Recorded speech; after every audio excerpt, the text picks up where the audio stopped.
everybody, it's Captain Nemo, and this is the first edition of DF Dub, and I'm sitting here with Harley and Jesse, better known to the world as Mount Eden. Guys, how was EDC last night? It was mean. It was awesome. I think it was probably the biggest crowd we've ever played to. Really? Yeah. Well, the other biggest crowd we played to was in Big Day Out. That was like 10,000 people in the boiler room. Yeah, that was in Auckland. That was massive. That was just before Bloody Beetroots, and that was crazy. But yeah, definitely had some good fun out there. Sounds really fun. Yeah.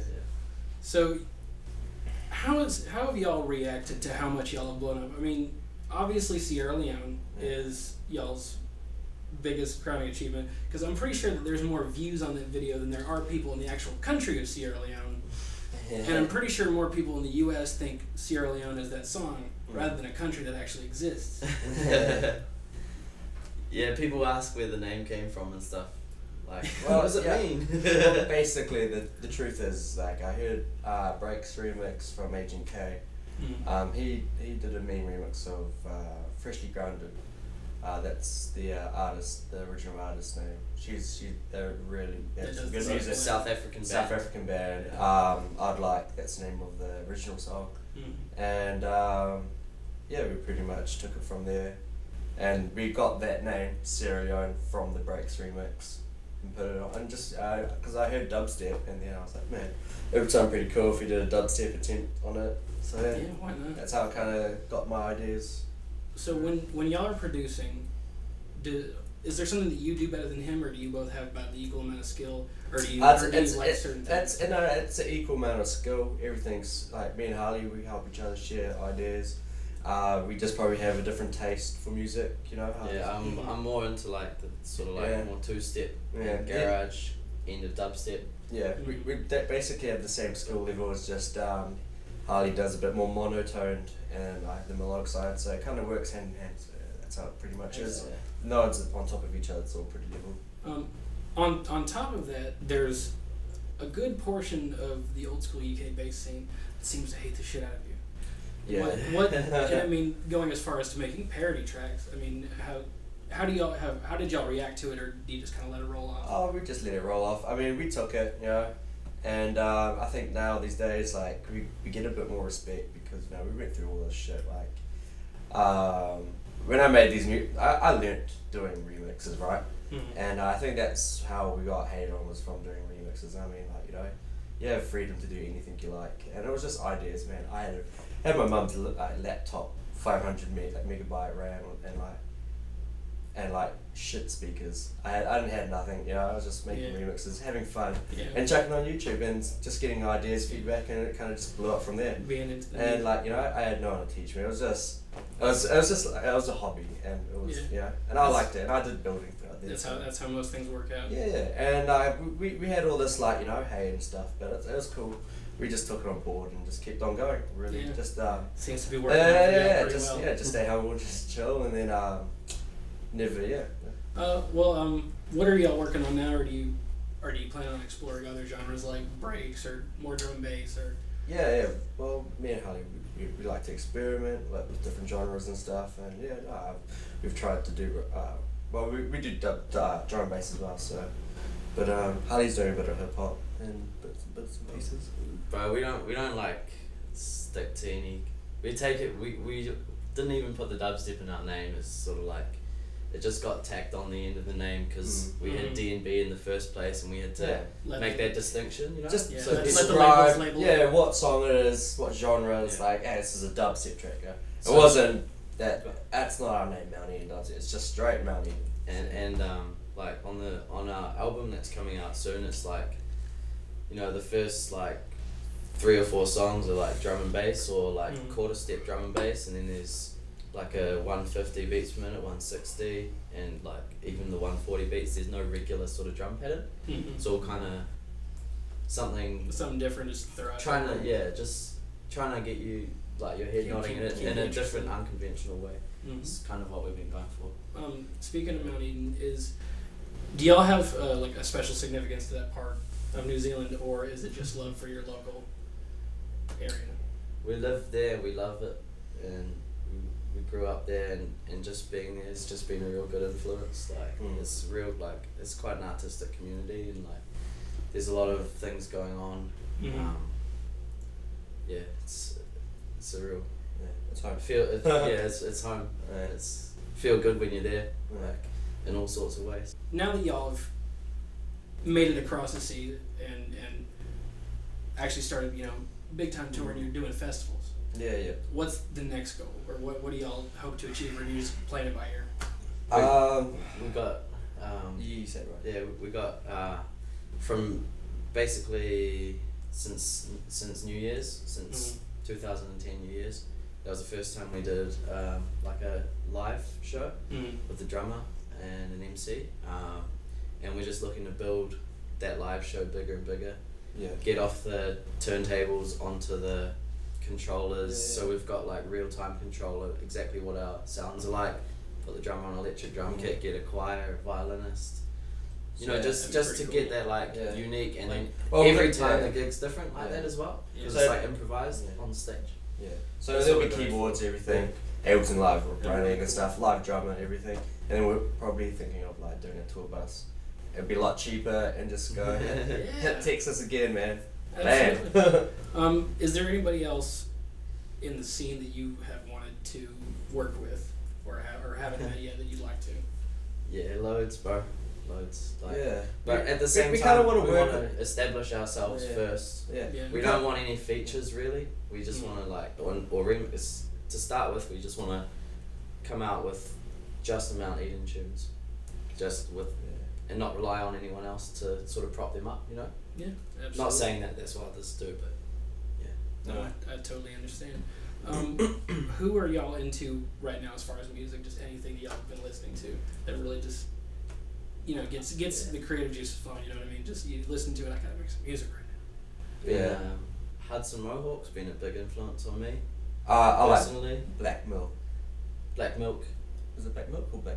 Yeah, Black Milk. Yeah, Black Milk. Yeah. Black Milk, the Black hip hop Milk, yeah. producer from Detroit. Oh no! Sorry. I'm talking about Black Dubstep. Black Milk. Okay. Yeah, he's a Dubstep cat. Black Milk too. For the yeah, he's pretty mean, man. He's dope. There's a lot, man. Like Aisha, bought out an EP, New World Disorder.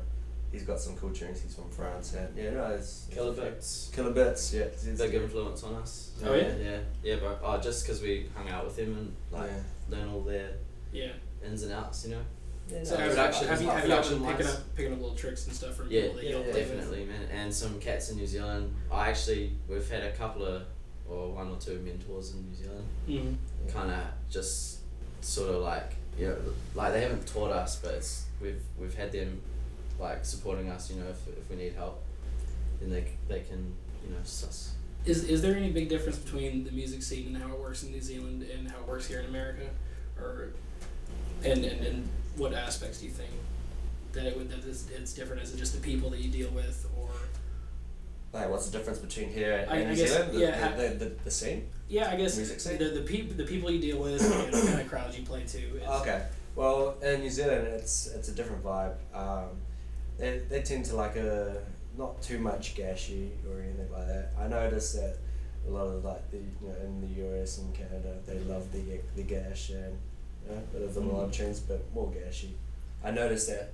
And especially in New Zealand, it's like deep dubstep really holds the kind of like the core audience, and I mean drum and bass is more popular than dubstep.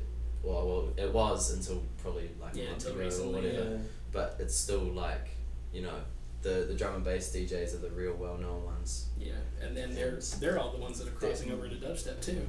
Some of them, but some of them refuse to do it too, which is pretty funny. Yeah, I know. I can understand that. Yeah. There's so much heat behind dubstep. It's ridiculous. Have y'all gotten into any future garage or future dubstep when it's evolving into? Yeah, hard out like what's his name? Baths. Is that Bias? No. And what's his name? Damn, I got all these tunes on my computer and I can't quite remember the names of them because I just got given them. We had a big night last night. Yeah, we're hungover. We're feeling pretty good now. And y'all are going off to San Fran next time. Yeah. So we go to LA and then San Fran. Excellent. So yeah, so we got 2 days off. Yes. Is there anywhere that y'all haven't been yet that y'all really want to go to? Europe. So y'all still haven't been to Europe at all? We've not for Mount Eden stuff. No, we really haven't want to been get to Europe. But our next tour will be New Zealand. really We've got we're touring in New Zealand, Australia, and Europe this year, without getting too specific. But after we finish here, and we'll come back here later probably. Sounds fantastic. Hopefully. More back to y'all just being DJs. What was the biggest help as far as learning how to really, I guess, get on the tables? You know what I mean, and really work on your skills. How much did it take for you to actually go out and learn that stuff, or was it, or did you just go to YouTube and figure it out? No. We got thrown into it pretty much. You got thrown into I got thrown into it pretty much. Like, my first crowd I played to was 600 people. I had probably about 2 weeks practice beforehand, and I was literally just sweating. And I was nervous. I was real nervous. Everyone knew I was nervous, but they were just like, man, we just want to hear you play the tunes, and we understand. And it was hard. Yeah. And then straight after that, I had a lot more gigs coming up, and it was just, lining it all up, and then learning as you go. Yeah, I was learning. Pretty much. Because what happened is I was DJing. I was doing the Mount Eden DJing, and then I took off overseas, and Jesse that's when he got thrown in the deep end. Yeah. And then no, it was fun. It was pretty fun. Learning curve, but good. I remember the promoter goes, where's Mount Eden? Oh, there's Mount Eden. Oh, you up, bro? You up? I was like, oh shit. Getting pushed on. I was like, oh. No, it was. It was fun. But we had a mate help us out as well. Yeah. Like Ben Cooper. Have y'all been doing just mostly digital and CDJs and stuff like that? I did vinyl since I was 13, and I only just started playing CDJs 2 nights ago. So much easier. So we're all mixing between CDJs and Serato. Yeah. But it was just a nightmare because sometimes Serato would fuck out. The vinyls. I mean, it's jumping, a good the program, but it was just like and it was hard. Like some promoters would struggle to get all the gear hooked up. Especially like the sound guys didn't know how to hook up Serato quite often, and like I would end up, Jesse's playing his first 2 tunes, and I'm supposed to mix straight away, but I'm like plugging in, and I'd lean over his decks and press pause by accident, and like we had some funny times. It's too many dramas, It's not worth it. It's just better to use CDJs now, I reckon. Plus, you don't have to carry as much stuff around and worry about losing it. Yeah. Who have you liked dropping into your mixes, just aside from your own stuff, that really works well with y'all? I reckon, in particular, our mate Los Contreras, he's got a real kind of like similar style to our tunes, so we tend to like drop 2 or 3 of his tracks in without along next to ours.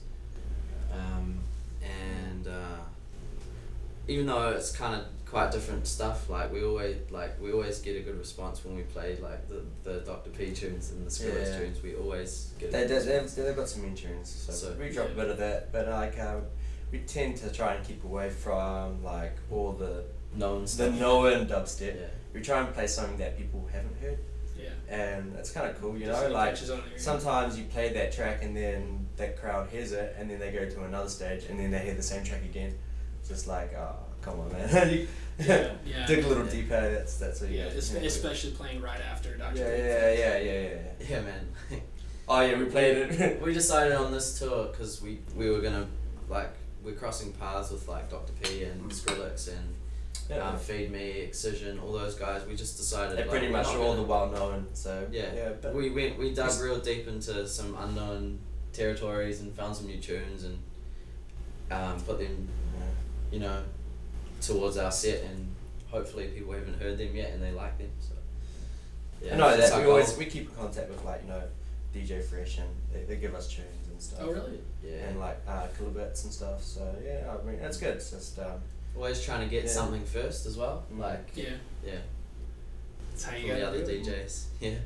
Well, guys, I really appreciate y'all sitting down with me and interviewing with me. Is there anything you'd like to say to any of y'all's fans out there? Real quick before we go? Yeah. Relax, you live longer. Alright, thanks guys. I'm Captain Nemo. This is Mount Eden.